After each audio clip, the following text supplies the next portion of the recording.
Nier Automata, one of PlayStation 4's biggest exclusives of last year, has finally made its way to the Xbox One, and I decided to take the plunge and see if this game is worthy of all the praise that it received last year. What's going on, guys? Randall Thor 19, the man with the million, back again with another video.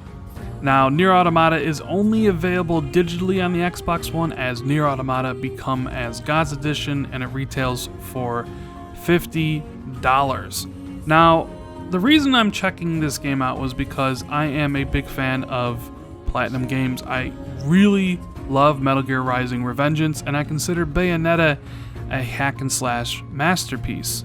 So when the reviews came out for Nier Automata, it seemed like it was very much like those games. And since I was a fan, I decided at one point I would play through it. Now, it finally came to Xbox, and as you guys know, it's where I like to play all my games. So I was like, all right, you know what? I'm going to buy this game, and we're going to play through it.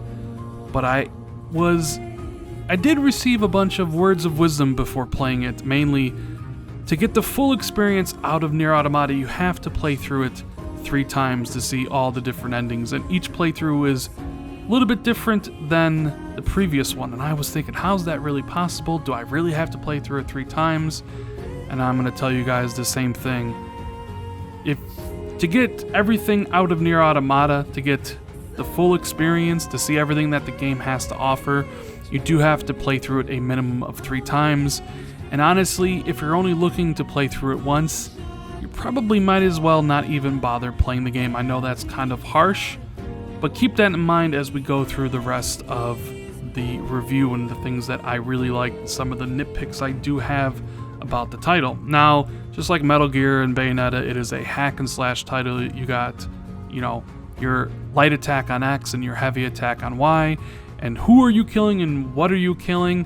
Well, it's a little convoluted. I never really played the other Nier games, but you play as androids 2B, 9S, and A2 in your struggle to rid the machine life forms of the Earth that were brought down by the aliens who chased the humans from the planet Earth back to the moon, and you're part of a android force made by the humans to take the planet back from the aliens or something. That is basically the plot of the game. It's pretty weird. It's very Japanesey, but it's also a damn good time because the combat is so good in this game. I really liked how you have 2 different weapons that you can equip and have different weapon sets that you can swap on the fly. But even more than the basic combat is that it's a mixture of different genres. Yes, you have the hack and slash stuff, but sometimes the game becomes a side scroller, and sometimes the game becomes a shoot 'em up in these jets that you fly around, and then sometimes it's a twin stick shooter when you're hacking things. It's all these different genres thrown into one melting pot, and it actually does all of them pretty damn well. Now, as far as the look of the game, it's serviceable. There are some areas that are really beautiful, breathtaking even, but then some areas of the game that just needed more work, quite frankly. When you look at the post-apocalyptic buildings in the main area of the game, they don't look very good. I don't know, it's like they don't have a lot of detail, and it kind of drags down the rest of the presentation that the game offers in this kind of open world, but not open world. It's a world that's interconnected by, like a Tomb Raider. It's like, here's this area and you can kind of go to the other ones, but it's not truly open. And as you progress, you'll meet, different characters, and they'll give you quests in typical JRPG format. You go around and you complete those, gaining experience, leveling up, getting items to craft yourself. But I was really taken aback by how well it blended the gameplay of hack and slash with shoot 'em up, with the hacking, with the side scrolling, and how it really blended the camera together extremely well to offer experience that is really like nowhere else to be found in any other game, period. That was really truly unique. And of course, when talking about Nier, you also have to mention the amazing soundtrack the game offers, which I have currently playing underneath the video. My God, this might be one of the best soundtracks of the entire generation. When first time you go into the amusement park and you hear that great song or the end credits song, it's just, oh man, I just sat there with my A40s on, with the volume maxed out, just listening to those melodies, man. Like, I honestly can't overestimate how amazing the soundtrack is.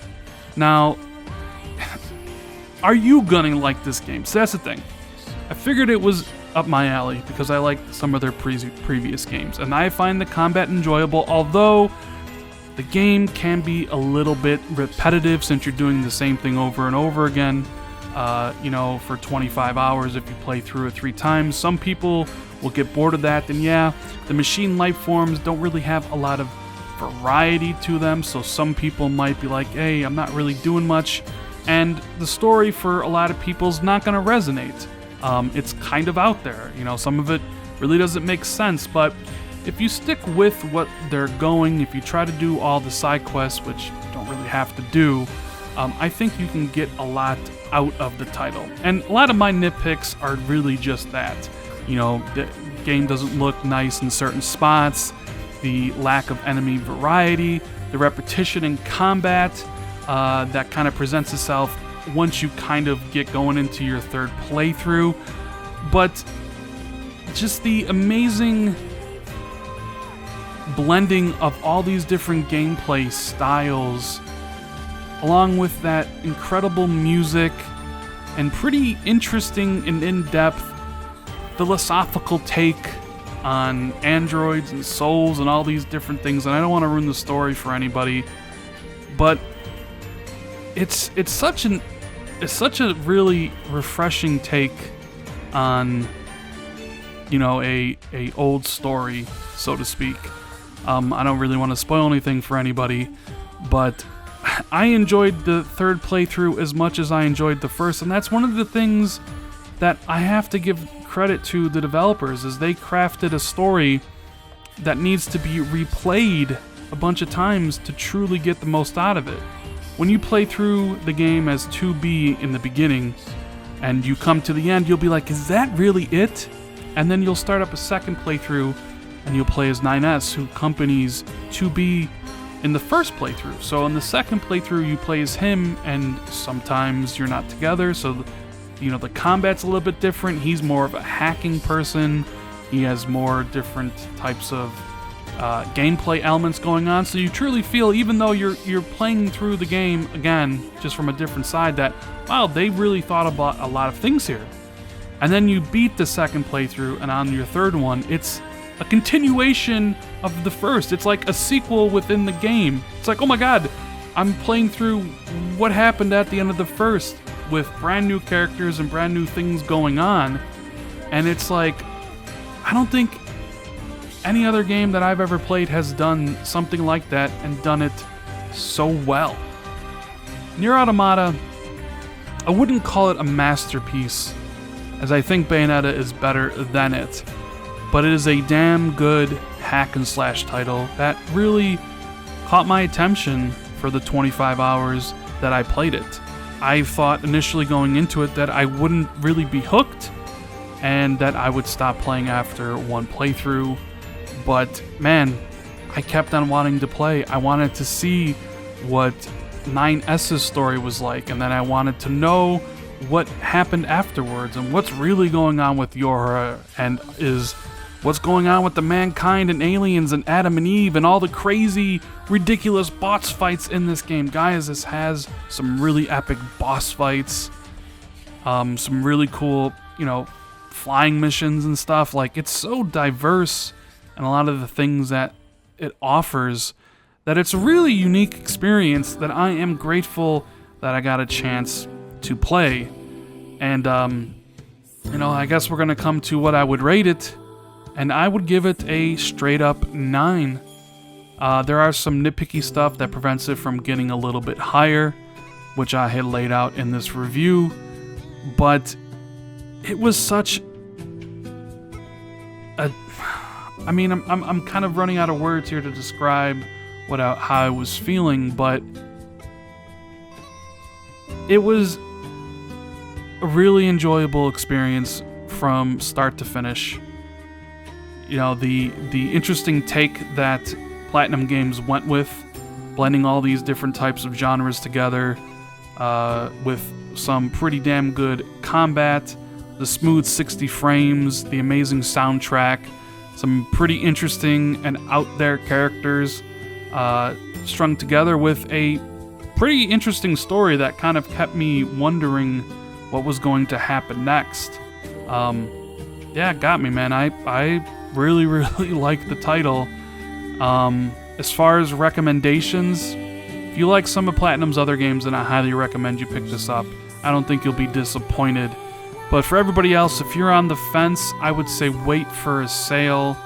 And if you don't want to play through it 3 times, then honestly, I'm not even sure you should play it. Because it's like, you'll get only a half the story.